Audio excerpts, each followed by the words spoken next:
free audio post-production by alphonic.com.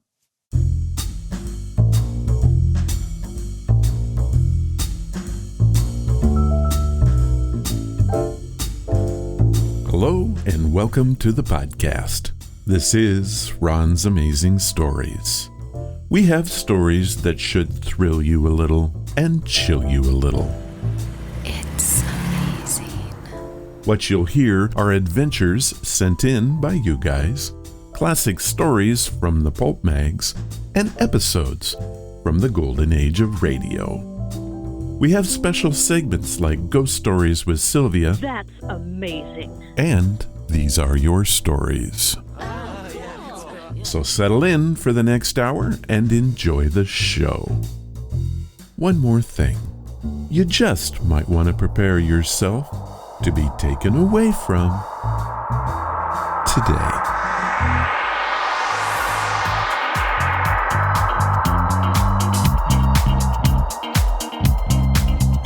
That you say? Hello and welcome to the podcast. On the show today, we're heading up north to challenge the Yukon. Before podcasts were cool and binge-watching was even a twinkle in cathode ray tube's eyes, there was radio. Good, solid radio. One of the frostiest gems was Challenge of the Yukon, a show where the snow was deep, the villains dastardly, and the dogs had more dramatic range than some Oscar nominees.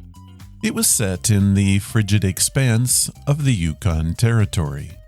Challenge of the Yukon followed the thrilling exploits of Sergeant Preston of the Northwest Mounted Police and his canine sidekick, Yukon King. But King wasn't just any sled dog. He was basically Lassie of the North with better fur management. Together they battled criminals, braved blizzards, and made snowshoes somehow seem heroic.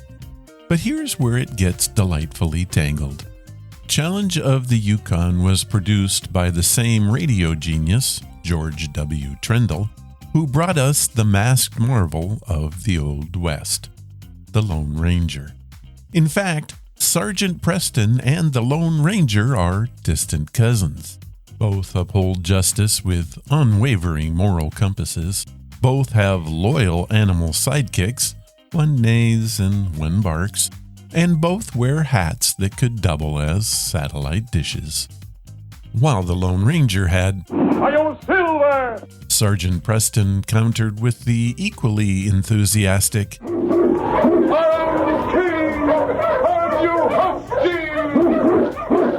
which doesn't roll off the tongue quite as smoothly, but it works great if you're commanding a sled team or starting a fitness class in Anchorage. So, here we are. What are we going to play today? Well, isn't it obvious? We're gonna play Amos and Andy. Just kidding. We will play 3 episodes of Challenge of the Yukon. Let's get started.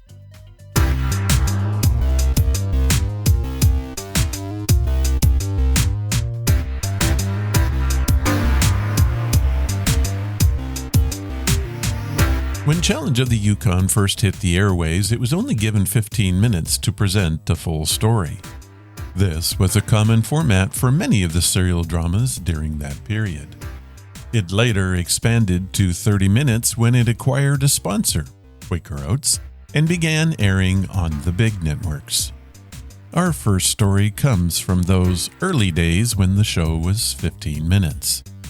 I want you to notice how well they put together a complete story in such a short time. It really is amazing. This one is titled The Torn Sleeve, and it features another amazing dog other than King. It first aired April 16th, 1947. The Challenge of the Yukon. On your Huskies! The Wonder Dog King, swiftest and strongest of Eskimo lead dogs, blazes the trail through storm and snow for Sergeant Preston as he meets the Challenge of Yukon. Sergeant Preston was typical of the small band of Northwest Mounted Police who preserved law and order in the new Northwest country, where the greed for wealth and power led to frequent violence and bloodshed. But in spite of the odds against them, Sergeant Preston and his wonder dog King met that challenge, and justice ruled triumphant.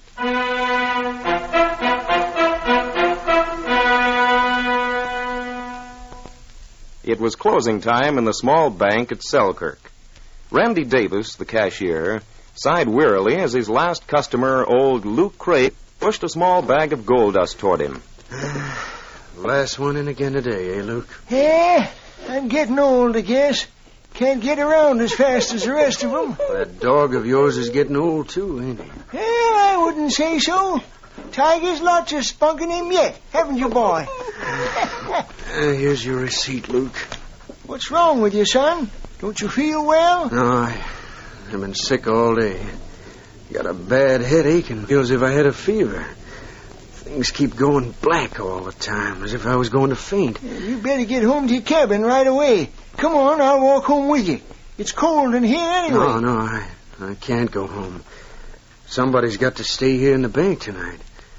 We're shipping out a lot of gold tomorrow, and someone's got to be here and watch the place till it's gone. Where's Bill, the other cashier? Couldn't he take your place? No, Bill went off hunting yesterday. Oh. He'll be back tomorrow. There've been so many robberies around here lately, we feel it ain't safe to leave the bank unguarded. Oh, if I'd have known I was going to feel this sick, I'd never have let Bill go. Oh, my head. I tell you what, Randy, my cabin with me. It's good and warm, and I'll give you some supper and put you to bed. Then Tiger and I will come over and guard the bank tonight. Oh, gosh, Luke, that sure would be nice of you. You're about the only man I'd trust to do it, too. Hello there, Randy. Hello, Luke. Hi, Jake. I heard you were in town. How are you? Oh, just fine. I thought I'd drop in and have a look at the bank. Say, this is your old stomping grounds, ain't it? Yeah. I worked here a year before I got enough money saved to grub stake me. But it sure paid off. Paid off? Oh, it sure did. I'm going back to the States with enough money to start me up in a good business. No more working in a bank for me from now on. I'm going to be president of one. Well, I'm glad to hear that, Jake. Oh, what's wrong with you, Randy? You sick? Yeah, he ain't feeling well. I'm going to take him over to my cabin for the night. I'm sorry. You better let me help you take him home. He looks a little weak. Here's your parka, Randy. Thanks. Go on.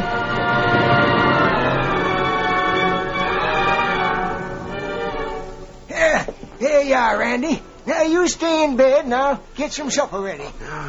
This bed feels good. I don't want much to eat, Luke. I don't feel like eating. Better try eating a little, Randy. You'll stay and have a bite with this, won't you, Jake? No, thanks, Luke. I'm leaving Selkirk early in the morning, and I want to see some of the boys before I go. It's over a year since I've been here, you know. Yeah, staying at the Northern Hotel? Yeah. I'll tell everybody that you were sober when Luke and I brought you home, Randy. I guess some of them thought you'd been drinking. Yeah, he was a little wobbly on his feet. Oh, a good rest will fix me up, Jake. I'll be all right by morning. I'll be getting along then. Sorry I missed seeing Bill. Say hello to him for me. Thanks, Jake. So long. Goodbye, Jake. Bye. Well, I'll hurry and get your supper now, Randy. And Tiger and I'll go over and guard the bank. Don't you worry, Tiger, old boy. I'll feed you, too.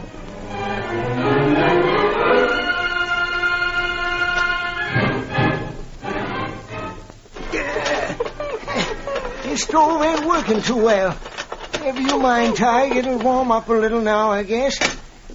Seems to me a bank could afford a decent stove. Oh, what? Shut that dog up, Grandpa, or we'll shut him up for you. Quiet, Ty, quiet. Don't make a move or I'll shoot. I'll get the gold. Who are you? Them bandanas over your faces? Keep quiet. Ty knows you. He's wagging his tail. Maybe we better put both of you to sleep. The dog first. No, don't shoot him. Stop, I say. Oh, my hand! Get away, you cur! I've got the gold. Come on. Get away! You shouldn't have shot Luke. Came at me. I had to. That dog ripped my wrist open. I've got the gold on the sled. I'll never get out of town in this blizzard. You won't have to go far as long as you arrive at the cabin sometime tomorrow. Mush! Come on, mush down! Mush!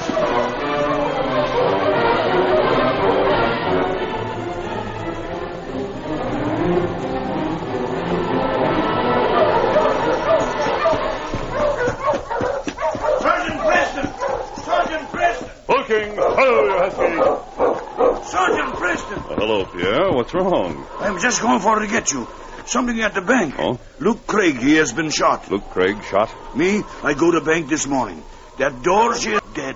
I come for you. See you here in the street. We'll go there right away. Come on. On King! Run, you Huskies!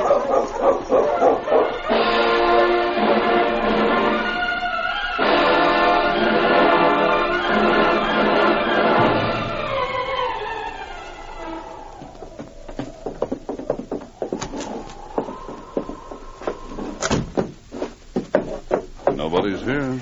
This blizzard, she keep everyone from going. It's Luke, all right. He's dead. And here's the gun that killed him. That Luke's dog, Tig. Well, hello, Tig, old fella. Sure wish you could tell us who did this. Wonder where Randy Davis is. Yesterday I see him walk between Luke and Jake Darcy. They hold him up. Maybe he have little too much to drink. Jake Darcy? Is he in town? Jake come in the store for supply. He make big strike in North. Do you know where he's staying, Pierre? At Northern Hotel. But he say he leave today. Oh, nobody could get out of town in this blizzard. Oh, poor old fella. Look, Pierre. Somebody kicked this dog in the face. His lips cut. Maybe when someone tried to kill Luke. Yes, that's what happened. And look here, Pierre. It's a piece of fur from a parka sleeve. And look. There is blood on it. And a few drops of blood on the floor. Well, Tig took a nip out of him anyway, didn't you, fella? His dog he bite when that man shoot. Oh, that's what happened, all right. Tig must have bitten the man in the wrist when he shot Luke and he dropped the gun. That's probably why Tig wasn't shot, too. Who you think do this, Sergeant? I don't know. But this blizzard kept them from getting very far. Pierre. You better get some of the boys and take care of Luke's body. I'm going to the Northern Hotel to see Jake Darcy, and I'm taking Tig with me.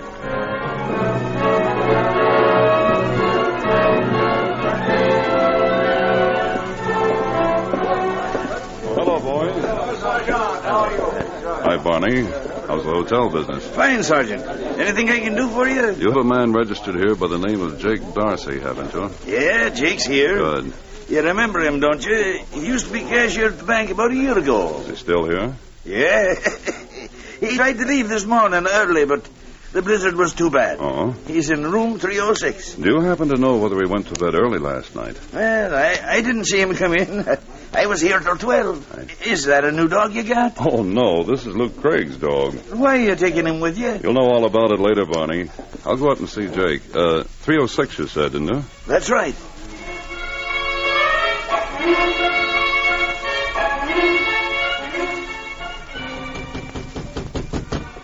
Quiet, Jake. Hello, Jake. Why, Sergeant Preston, what... Come in. It's a long time since I've seen you, Jake. Yes. Sit down, won't you? No, thanks. That's Luke Craig's dog, isn't it? Hello, boy. Yes, it is. Jake, do you know where Randy Davis is? He wasn't at the bank this morning. Well, yes, he was sick yesterday, and I helped Luke take him to his cabin. Luke's cabin, I mean. He probably couldn't get to work this morning. He was pretty sick. Would you mind coming over there with me? Oh, not at all. What's wrong, Sergeant? I'll tell you on the way over. I was planning to leave town today, but this blizzard is too bad. Just a minute. I'll get my parka and be right with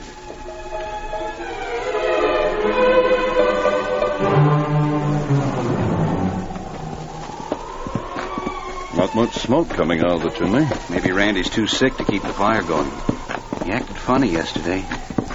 Do you think we ought to tell him about Luke? Not right away. Let me handle it. Don't say anything.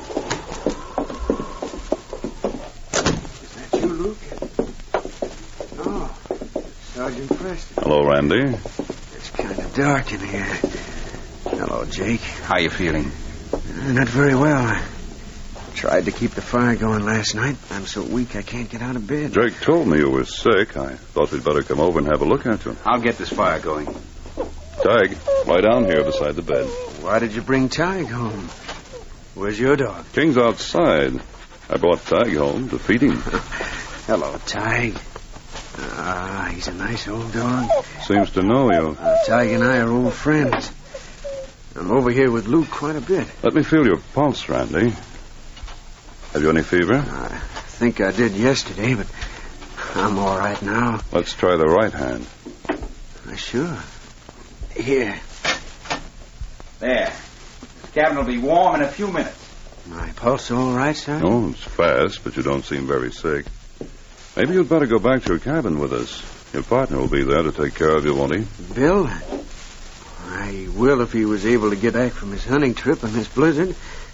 But I can stay here. Luke will be back. Luke won't be back, Randy. What do you mean? Come on. I'll take you over to your cabin now.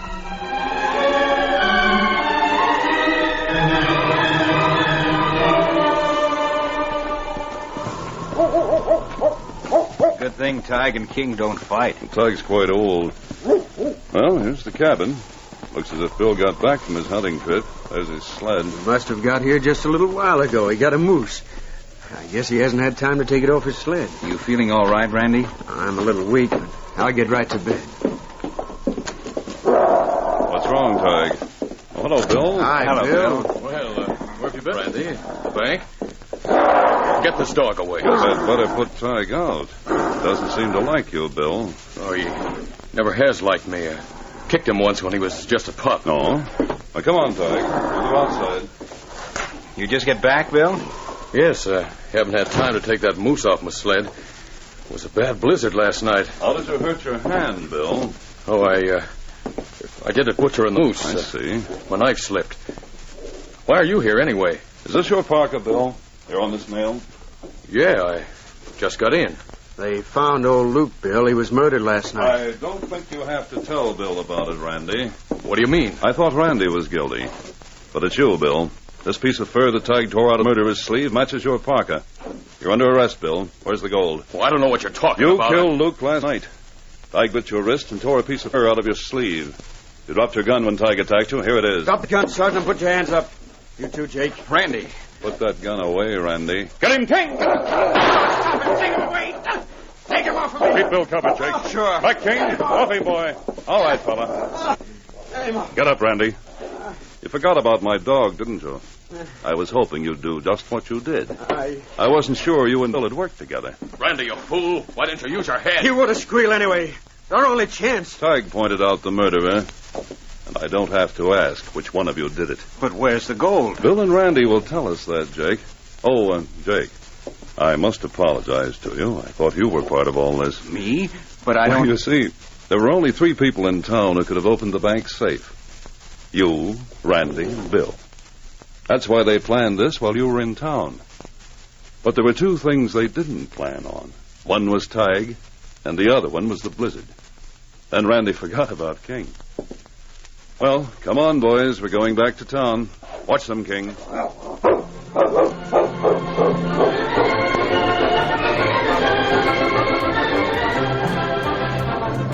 So you might be asking yourself, are Huskies really as smart as the show suggests?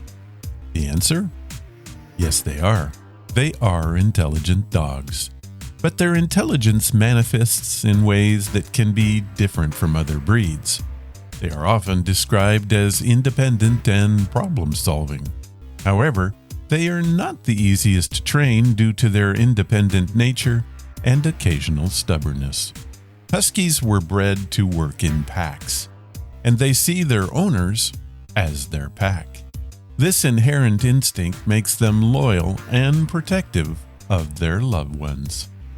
In this next story, Meeting the Terms of the Contract, it shows just a bit how smart King was and just how loyal.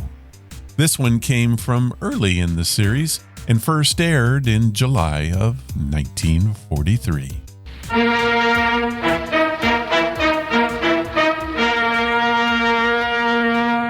It was early afternoon, and Sergeant Preston was on patrol duty in the Yukon with his lead dog, the Great King. The snow was swept clean from much of the land, and Preston had left his sled and team in town.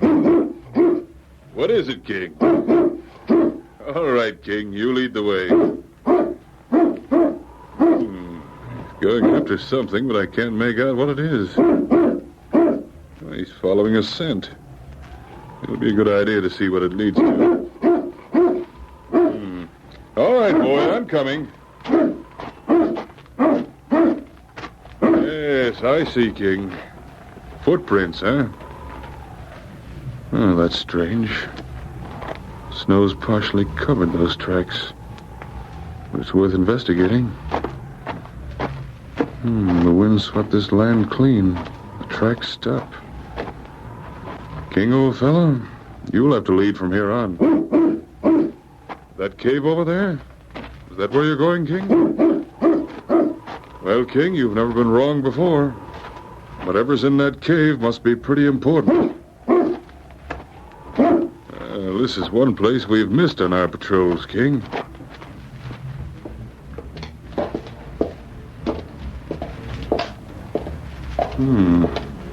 Here's some wood.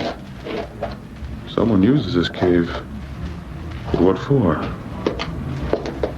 Now look at these pelts. Fox, lynx, beaver. Why, they're beautiful. Trapper who uses this cave for a storeroom has certainly got a fortune in furs. One man couldn't have. Well, this cave is full of pelts. Yes, King? What's over there now? Oh, I see. So this is what had you so excited, boy. Now, what would any trapper with these rich skins be doing with dog and wolf pelts? They have no value. I can understand a trapper building up a supply of high-grade pelts, but why would he keep so many of these worthless ones? What is it, boy? Someone coming? Yes, King. There's something wrong here. We can't get out without being discovered. We'll get back at the far end of the cave. Here. You should be safe here. Now play dead, King. Play dead, boy.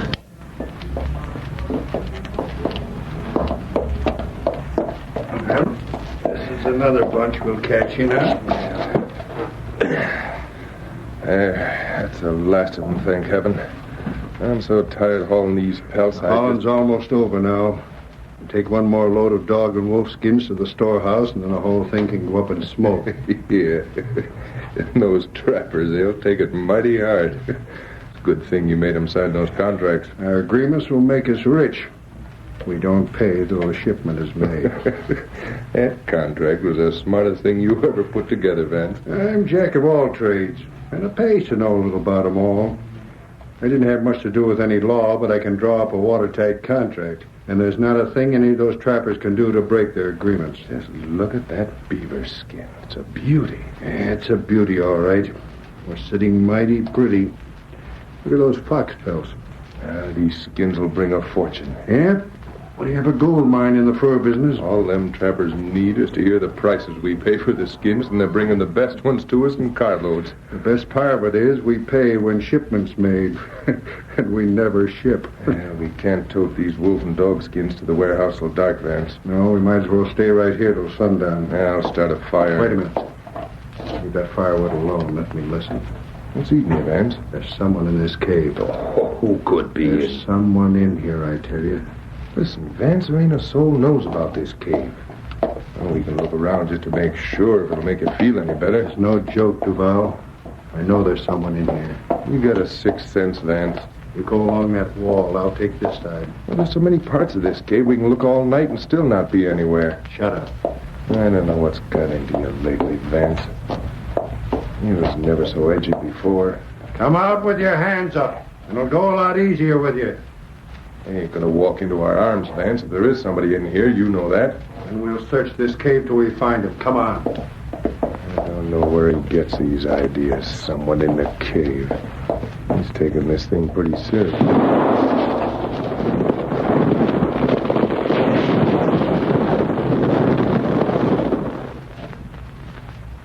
That's a warning. Come out with your hands up. You shot loose in some rocks. Oh. Hey, what the... I told you there was somebody in here. Now bring that light over. I've got a gun and I'm going to use it. Maybe some of that rock hit him, Vance. Hurry up with that light. Jumping horn-toad's a mountie. Well, I never expected to meet Sergeant Preston knocked out by a couple of falling rocks. Come on, Duval. We'll tie him up before he regains consciousness. Here's some of that rope we used to tie the pelts together. That'll be all right. If that mutt moves, shoot him. There, that does it. He'd have a hard time getting free of these ropes. Oh, my head. Shut up, you mutt. King, old fella. We got to do something about this Mountie, Vance. He heard us talking. Don't worry, we'll take care of him. Shoot that mutt, Duval. Quiet, King. Call him out here. All right, King. Come on out, boy. Shoot him, Duval. Oh, now, Vance. You heard me. Are you going to shoot him, or will I? Make a break for it, King. Go on, boy. Well, get him. No, you won't, Vance. You're not going to kill King. Go ahead, shoot, Duval. No use, Vance. He's clean away. If you'd have shot him when I told you. King. Hey, King, is that the dog? Yeah, that's the smartest lead dog in the Yukon. And now he's going to bring help, thanks to you. Oh, we better get rid of this Mountie fast then, Vance. Sure, fine. Have you got any ideas? I'll put a couple of bullets in him right now. You should have thought of that when the dog was here. No, it's suicide to kill a Mountie. You'll never get away with this. Listen, Preston. This is one time you're not holding the gun. You'll die all right, but without bullet marks on you. You can't win, Vance. Sometime and soon the inspector will send one of the other Mounties to see what's happened. Let him. By that time, Duval and me will be so far out of the Yukon, your law will never catch up with us. Now, don't worry. When you're found, Preston, it's not going to look like murder. What do you aim to do with him, Vance? We'll gag him and take him for a walk. You mean... Yes. We'll have to go ahead with our plans tonight. We can't waste any time. That dog will have someone back here in a few hours. You're right. Let's pack up these furs and get moving.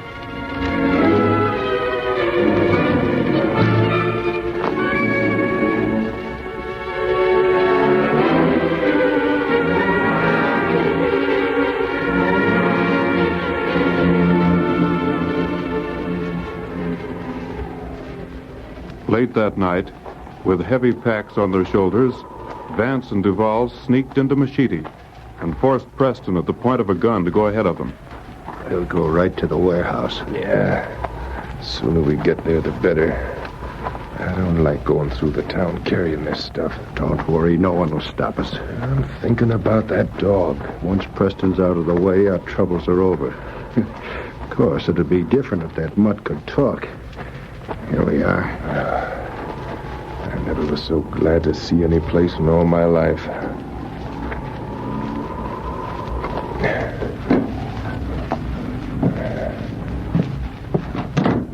This Mountie was downright obedient. Throw him down on top of some of those worthless pelts, then tie his feet. All right, Mountie. You won't be able to move when I finish tying this. We'll put a lot of these dog skins around him. You figure we want Sergeant Preston's death in the fire to look real.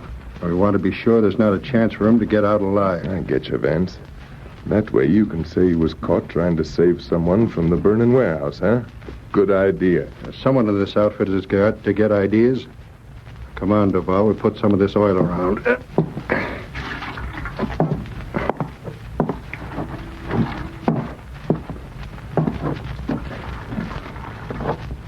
That ought to be enough, Vance. Yeah, that'll do it. Now I'll take this lamp.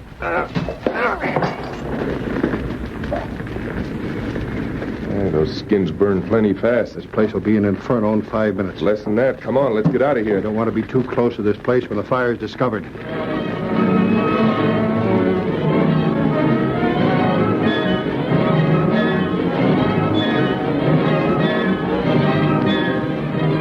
Attracted first by the red glow of the flames against the darkness of the night, men poured from ramshackle buildings surrounding the warehouse and watched the fire. They knew the furs inside were lost. They knew that the cost of the damage would break many a trapper's heart. But they didn't know that inside the building, Sergeant Preston lay bound and gagged, helpless in the face of certain death.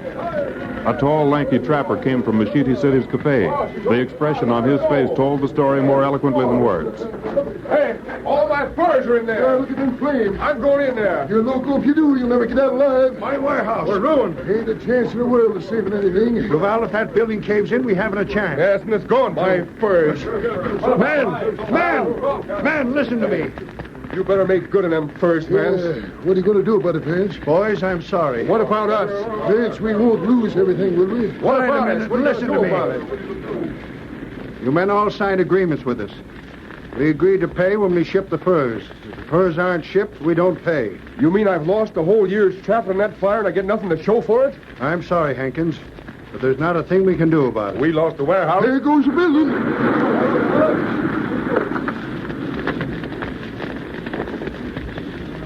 does it, Duval. Preston's covered with red-hot embers by now. I gotta hand it to you, Vance. Well, Hankins, what was in that warehouse is just a hopeless loss now. You ought to give us at least a quarter of what our furs were worth, Vance. If we'd have taken them to Hudson Bay Company, we'd Well, have he didn't take them to the Hudson Bay Company. Why do you suppose he pays such high prices? We got competition to meet. We meet it the best way we know how, that's with highest prices. We don't allow a cent for any losses. You don't have to take a loss, Hank. Preston. No, wait, I'm seeing things. How did that You're Mountie... not seeing things, Duval, but you soon will be. The inside of a jail.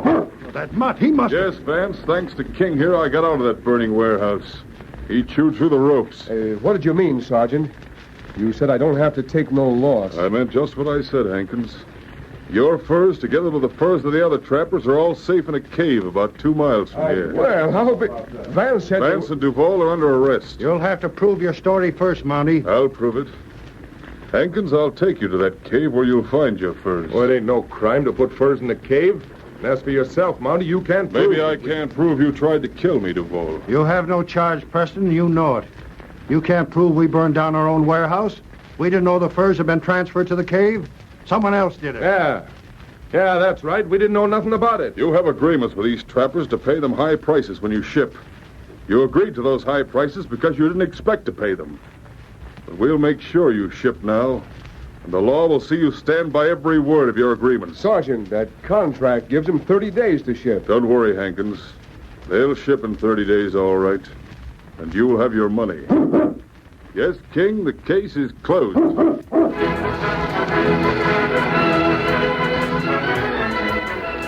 Okay, that was a pretty great story, and I have to say the criminal scam in that one was a pretty good one. It would have worked too if it hadn't been for that pesky Husky known as King. Our last story comes from much later in the series. Again, we have a fur scam, but this time it's much more deadly.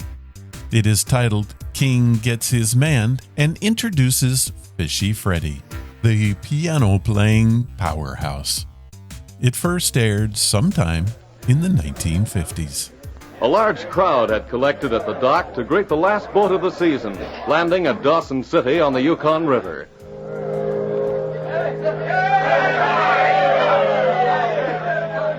Cheers cut through the clear air as the Bonanza Belle steamed into port. Among the crowd was Sergeant Preston of the Northwest Mounted Police, who was there to check the names of newcomers into the North Country. Beside the sergeant stood a big gray dog who never left his master. As the boat docked and prepared to unload its passengers and freight, a small man whose head barely reached the Mountie's shoulder came toward him. The small man smelled strongly of fish and was therefore known as Fishy Freddie. Hello there, Sergeant Preston. Oh, hello, Freddie. You look all excited about something. You meeting someone on the boat? Nope, not someone. No, I'm meeting something that's more a lot important to me than any person. Oh? What's that? I've been saving every penny I made catching fish to buy a piano. It's on the Bonanza Belle right now. A piano? Why in the world would you want a piano? Oh, I know. It does strike people funny. Fishy Freddie playing the piano, but, well, it's the only pleasure I got in the world. I ain't very good to look at, and I ain't very smart or popular. But I can't forget all that if I can play the piano. Well, where'd you get it, Freddie? A friend of mine shipped it up from Whitehorse. He took every penny I had. Guess it ain't much of a piano. It was in a bar down there, and they're getting another one.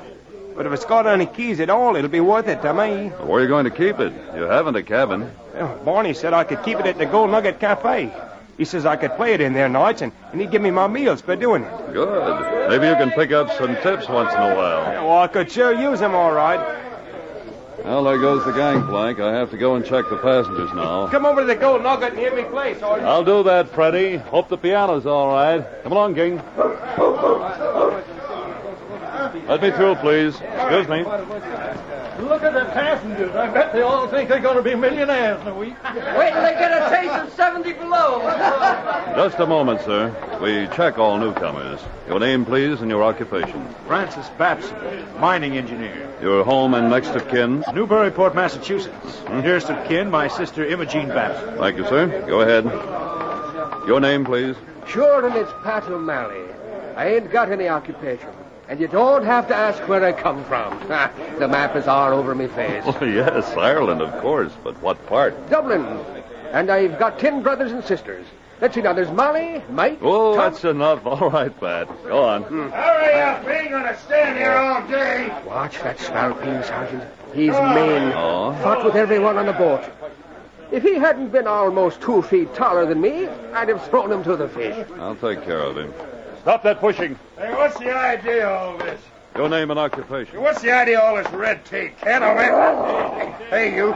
Take that dog away from me before I kick his teeth in. Try it. You won't lose anything but a foot.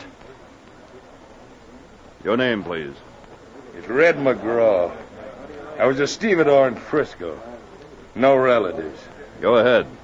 But watch that temper. You'll get yourself in trouble. I can take care of myself. Next, please. Your name, sir? Slim Milk.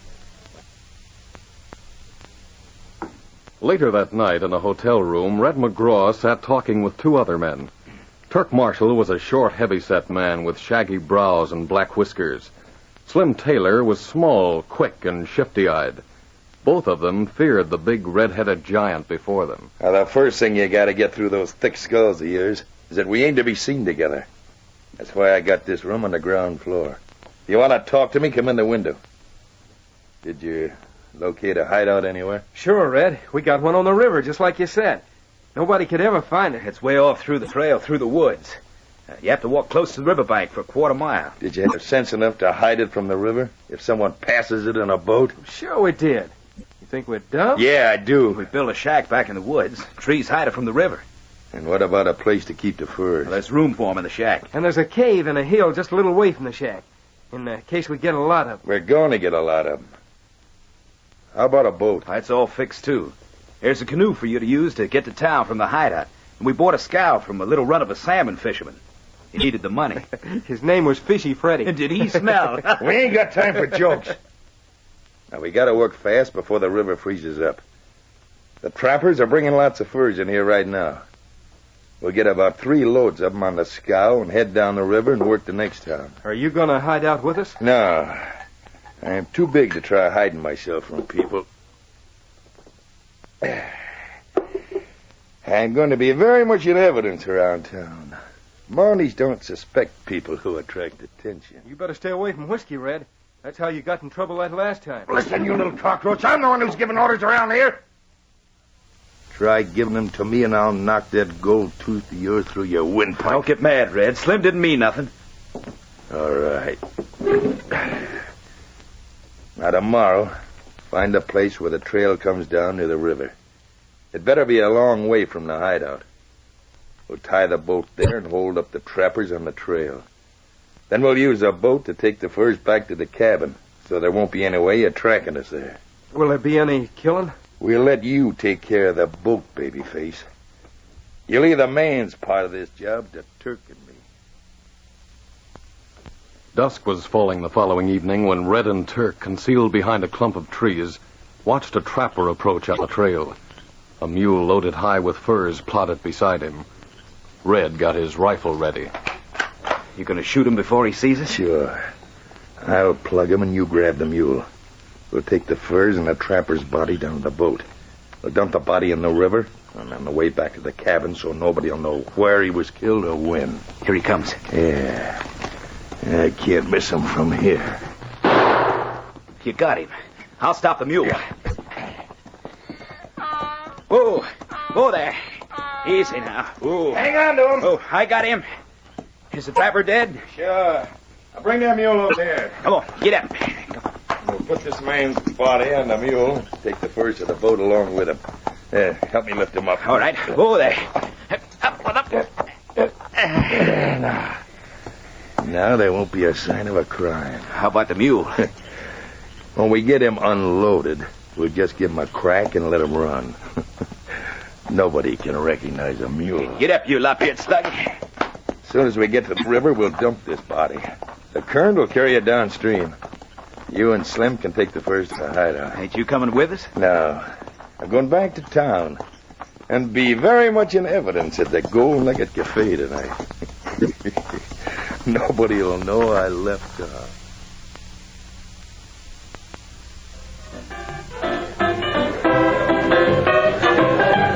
That's the boy, Freddie.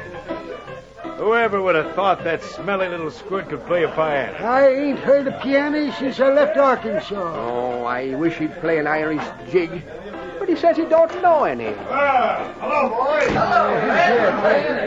Oh, look, there's Red McGraw. Watch out for trouble if he's drinking. He loves to pick a fight. Gosh, he's a big fella. Must be 6'4". He's as strong as an ox, too. Don't tangle with him. Hey, you. Give it that piano. Are you talking to me, mister? Yeah, I'm talking to you. Cut out that rotten noise. Look, he's making Freddie stop. Everybody wants me to play. I don't want you to.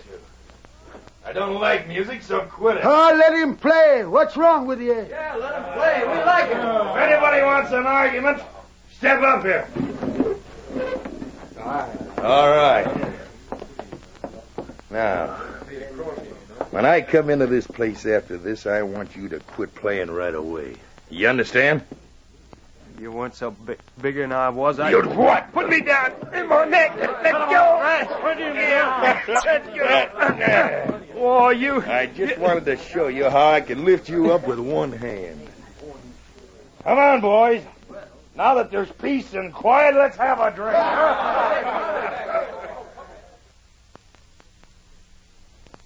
It was a week later that Red and Turk again took their places on the trail near the river, their guns ready to ambush the first trapper to appear with a load of furs. Quiet, here comes somebody. Yeah, it looks like a trapper carrying his furs on his back. Maybe we better not bother with him. There ain't enough furs to matter. That depends on the furs.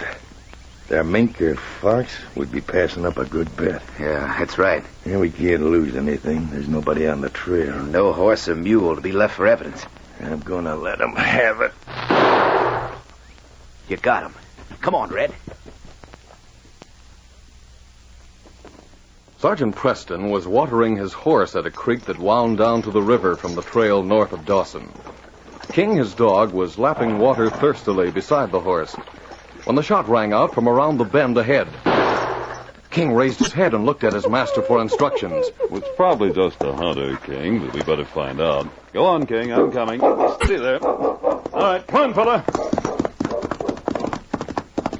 King had rounded the bend ahead of the Mountie when suddenly Sergeant Preston's horse stumbled. Steady up now. The Mountie's head struck a small rock as he fell, and he lay motionless on the ground. A moment later, as Red and Turk bent over the body of the trapper, Turk suddenly grasped Red's arm. Red, look. There's a big gray dog coming around the bend. He's coming for us. Where? My gun. Give me my gun. You ain't got time. Wait. Move. You. Get him, Red. Put him down. Get him on, Jim. Get him I'll on. get him. That took care of him. Gosh, you swung that gun just in time. He was coming for you. Sure knocked him out. Grab those furs, Turk. We gotta get to the boat right now. I want to get into town before this body is found. Are we taking this body with us? Hey, we haven't time. Lead him there. That dog belongs to a Mountie. He's probably coming along the trail. Now, hurry. We'll get the furs to the boat and go back to the hideout. And then I'll go back to town. I'm coming. The big gray dog lay motionless on the trail, blood dripping from the cut in his head where the gun had struck him. Slowly his eyes opened, and he lifted his head, but sank back again as a searing pain ran through it. He lay still for a few moments while the world seemed to swing dizzily about him. Then the scent of the man who had struck him pierced his nostrils, and a growl rumbled in his throat as he rolled upright on his haunches. There was no sign of the man who had swung the gun at him, only the still figure of the trapper lying dead on the trail. King waited a moment, trying to gather his strength. Then he rose dizzily to his feet and started back toward the place he had last seen his master. As he rounded the bend, he saw the Mountie's horse standing beside the trail, and then the figure of Sergeant Preston lying a few feet away. His own pain was forgotten as he crouched at his master's side, whining and licking his face and tugging at his sleeve. Finally, the Mountie stirred, and his eyes opened. Oh, my head. All right, old fella. I'll be better in a minute. All right, King. Don't worry, boy. Hello! What? Oh, someone's coming. Well, if it ain't Sergeant Preston. Ooh. What happened to you, Sergeant? Oh, are you hurt bad? It was just my head. I was stunned, I guess. You remember me now, don't you? I'm Pat O'Malley. I saw you at the boat when we landed here. Oh? Oh, yes. I'm a little groggy. My horse fell and my head hit something. Oh, you've got a lump on your head like a hen's egg. I'm better now. Your horse ain't hurt none, no? That's good. But what happened to your dog here? What? King. Got a cut on his head. King, old fella, come here, boy. What? I couldn't see very well when I came to. Oh, that's a nasty cut. Pat, there's a first aid kit in my saddlebag. I better fix this right away. Oh, would you listen to the man? Wanting to fix the dog's head. You're the one whose head needs fixing. The dog's all right. That cut ain't bleeding. Here, let me help you up now. My head's better. I'm sure I can walk. You stand right here, and I'll get your horse and go back to town with you. You better not try to walk now. Come here, King. Let me look at your head again, fella. Oh, there. Oh. Come on. You know, I can't figure out how King got this cut. That thick fur of his kept him from being hurt much. Well, the cut isn't too bad, but how'd he get it? Now, quit you worrying about that dog. He's lively as an eel. Now, let me help you on this horse and get you back to town. Wait a minute, Pat. Look at King. Huh? Hey, he's running down the trail. What's wrong with him? He wants me to follow him. But that's the other way from town. You've got to get... Which way'd you come from, Pat? I came from town. I remember now. I heard a shot around that bend. I was going to see what it was. My horse fell. Now, you better not try to do anything until your head's better. King knows something. My head's clear now. Steady, fella. Come on, Pat. I've got to see what it is. Come on there. You sure think a lot of that dog of yours, Sergeant. King wouldn't act like this unless there was something wrong. Look, he's barking around the bend. There he is. There's a man lying on the trail. Hurry, Pat. Get up there. Oh, no. Easy, fella. Yes, King, I see him. Who is it, Sergeant? It's old Dan Forrester, a trapper. Someone shot him. He's dead. Dead? I think the man who hit King is the one who killed Dan. Where is he, boy? Find him. He's going toward the river. Now he stopped at the bank. I thought he would. That's how they worked it. Worked what? Yesterday, the body of a trapper was found in the river. He'd been dead a long time. The mule of another trapper came into town alone, and his owners disappeared. Some fur thieves are working in this territory, Pat. And they use a boat? Yes. Until now, they've carried the victims' bodies away in the boat with them. This time, King must have frightened them, and they left this one. You can't track him now. King could trail them from here if they'd gone on foot. But King knows that killer. If he could point him out to me, I might solve this case. Sergeant Preston had left the body of the trapper at the cabin of one of his friends near the edge of town.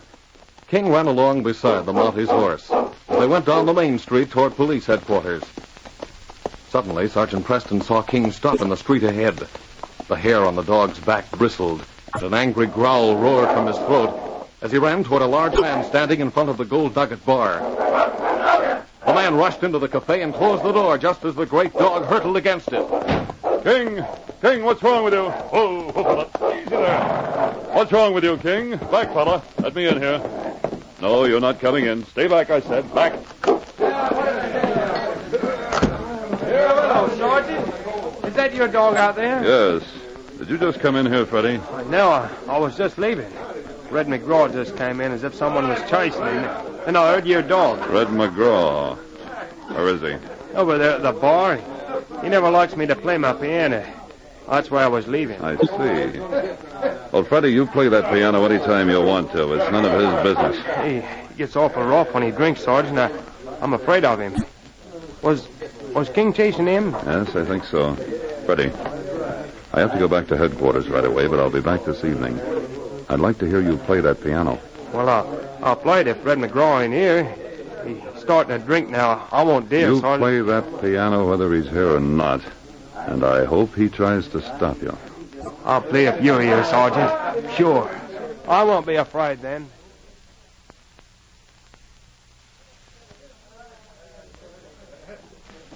Later that night at the Gold Nugget Cafe, Freddie stood beside his piano, surrounded by prospectors and trappers. Come on, Freddie. Give us a tune now. How about an Irish song for change? Play Frankie and Johnny. I'll give you a fat tip if you will. No, not just yet, boys. I'll play later. But why? Oh, I see. It's on account of Red McGraw over there, ain't it? Right. He's been drinking all evening. He's in a nasty humor. Why don't we get a couple of chairs and beat him over the head? Why, there comes Sergeant Preston. It's the first time I ever saw him without his big dog. I'll get him over here. Then you can play, Freddie. No, Pat. He seems to want to stay over there beside the door. I'll play. I ain't afraid now. Freddie's going to play for us, boys. Ah, that's fine, Freddie. That's fine. Hey, you little piece of rotten salmon.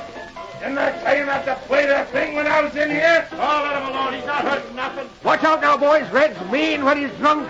I say he's going to quit playing that thing. Look out. He's got the axe for the wood box. Get away from there. Get off that stool. You'll never play this thing again. You stop him.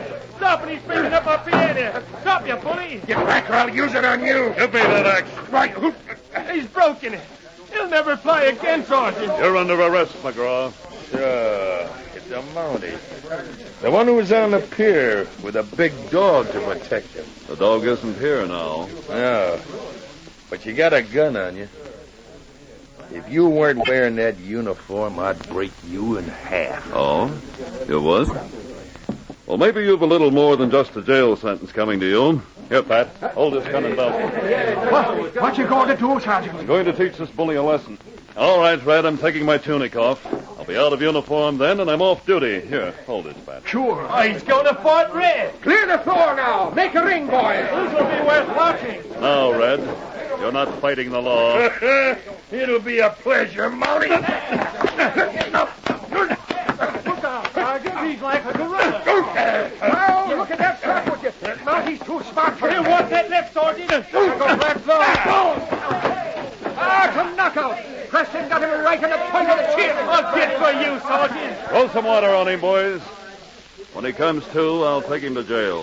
That's the best fight I ever saw. You sure took him fast, Sergeant. My piano. It's right. Seeing a fight like that should have been worth it to you. My piano. Sergeant, my piano. It was 2 days later. Red McGraw was sullen as he sat in the small jail. Old Jake, the jailer, handed his supper through the bars. Here's your supper, Red. Hope your jaw is well enough to chaw that stew meat. You think it's funny to remind me of the fight all the time, don't you, Jake? Well, if I hadn't had too much to drink... Ah, go on. You should have known better than tangle with a Mountie. They're trained boxers. Listen, Jake. About our proposition. If you just get me out of here... I told you no. You were in here to stay till you get enough money to buy another pioneer for Freddie. But how can I get the money when I'm stuck in this rotten jail? It sure looks kind of hopeless, don't it?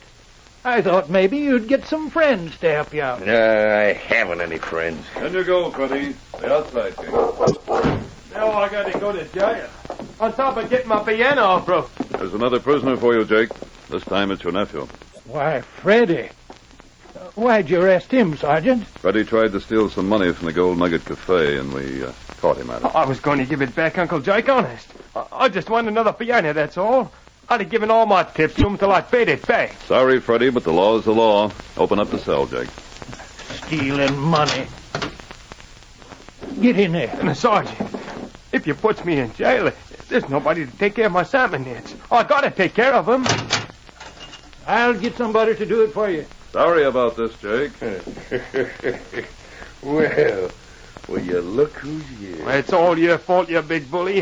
If you hadn't broke my piano, I wouldn't be here now. Listen, you little mackerel. If you're going to room with me, you'd better watch your tongue. No rough stuff there, Red. I'll see you later, Jake. All right, Sergeant. You had any supper, Freddie? I don't want any, Uncle Jake. If only you'd let me go to my fish nets. You better eat something. I'll go out and get you some supper.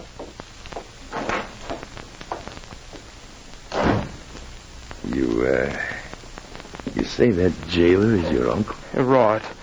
It won't do me any good. I shouldn't have taken that money. Now I'll lose my salmon catch, too. I know what I'd do if he was my uncle.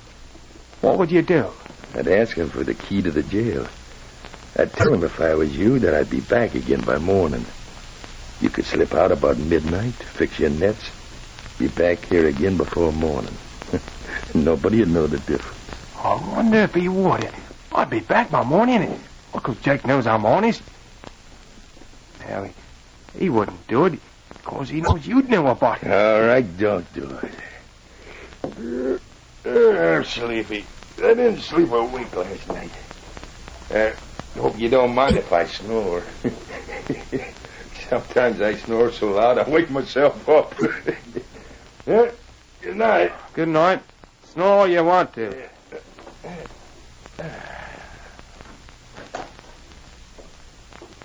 Here's some stew, Freddie. Oh, I can't eat, Uncle Jake. Red's trying to sleep. Don't talk too loud. Well, the way he sleeps, nothing would wake him. Here, now, you eat this. Why'd you take that money, son? I just didn't think, I guess. I just wanted another piano. Well, I'll get somebody to take care of them nets for you. Don't worry. Red's asleep. Listen to him. Yeah, he always snores like that. Uncle Jake. Yeah? You knows I'm honest, don't you? I always thought so up till now. I can't tell anyone exactly where them salmon nets are. If they give me the key to the cellar, I'll wait till people are all asleep. I'll go out and fix the nets, and I promise I'll be back here before it's light on. I can't do that. Red's liable to wake up and take the key away from you or something. I got an idea. You give me your handcuffs. Just before I go, I'll handcuff him to the bed. If he hears me getting out, he won't be able to get to me. Well, will you promise you'll come right straight back here? Oh, sure, Uncle Jake. I wouldn't get you in trouble. All right, Freddie. Here's the handcuffs. And here's the key. Now, you remember, you'll be back here before it gets light. A few hours had passed. The jail was silent except for Red snoring. Quietly, Freddie stepped toward him. What are you doing, Freddie? Why, you... Thought I was asleep, didn't you? Well, I ain't been asleep at all. You mean you heard me and Uncle Jake? Sure I did. Heard every word. Now, give me that key. No. Give it to me or I'll break every bone in your body. Sure, Red. Don't hit me. Here. Why, you can't go now, Red. We're handcuffed together. And Uncle Jake didn't give me the key to the handcuffs either. Why, you dirty little fishy twerp. This ain't going to stop me. You're coming with me. Now, give me that key. When I get these handcuffs sawed apart, it'll be just too bad for you. Now, we're getting out of here. Please, Red, don't go so fast. I'll keep stumbling in the dark. Shut Red. your whining. If it wasn't for you, I could have used a canoe to get here. Now they might track us. I could have paddled. You blasted. We've come so far. Where are we? This way, through these trees. Oh, Red, not so fast, please. Come on, I said. There's a cabin. Way back here near the river. This is where we're going. Get in there. Turk, Slim, you here? It's What's Red. going on? Now, light a lantern quick. Red, what are you... Get the first packed and on a boat right away. We're leaving tonight. Where you been? We couldn't find you anywhere. Who's this? I've been in jail. I get a file out of that boat and cut me loose. We're handcuffed together. We gonna take him with us? No. He's gonna stay here and feed the fish he's been trying to catch. Please don't kill me, Red. I won't tell honest. I'll say you won't. Not with a bullet through your head. I get that file, Slim. Get your hands up. Wait. You won't need that file, Red. I have the key for those. Why, Mountie, that dog. Don't lose any of you. Come on in, Jake. Well, we got all of them, I guess, Sergeant. Look at the fur. Golly, I'm sure glad you two got here. Unlock those handcuffs, Jake. You did a nice job, Freddie. You're a very good actor. You mean this was all planned? Why, Freddie ain't even my nephew. Why, you dirty little fish peddler. You mean he didn't steal any money at all? No, Red. And after tonight, the boys in the Gold Nugget will take up the collection to get him another piano. I sure got even with you, you big bully, for busting the one I had. I'll put these other handcuffs on the other two. Come on, you. Golly, Sergeant, I didn't know whether he was behind us or not. I had a hard time holding King back, Freddie. You see, Red, King was the one who pointed you out to me. He knew you were the killer on the trail the other day. That cur. I should have bashed his head in with that rifle. That's enough out of you. Yes, King, old boy. Thanks to you, the case is closed.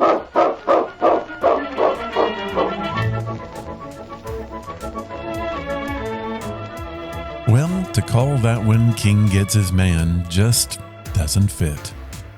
I'm thinking it should have been called Fishy Freddie Gets Caught.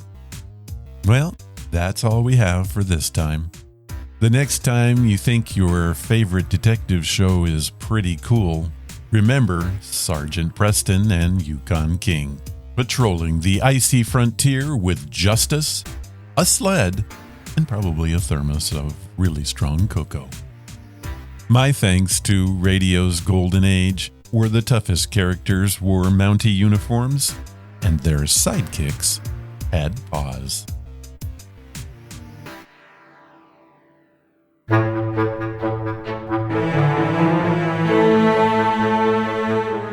That was episode number 694, and it was brought to you by Audible. Head to audibletrial.com/Ron's Amazing Stories and get a free audiobook today. You'll help the show if you do it. If you want to follow the podcast or the blog, head to ronsamazingstories.com. There you will find any of the links I mentioned and how to contact us. Do you want to help the show? The best thing you can do is to tell your friends all about it, and please leave reviews or feedback wherever you listen. Clicking that follow or like button helps us grow. Thank you for listening, and I hope you come again to find out what are Ron's Amazing Stories.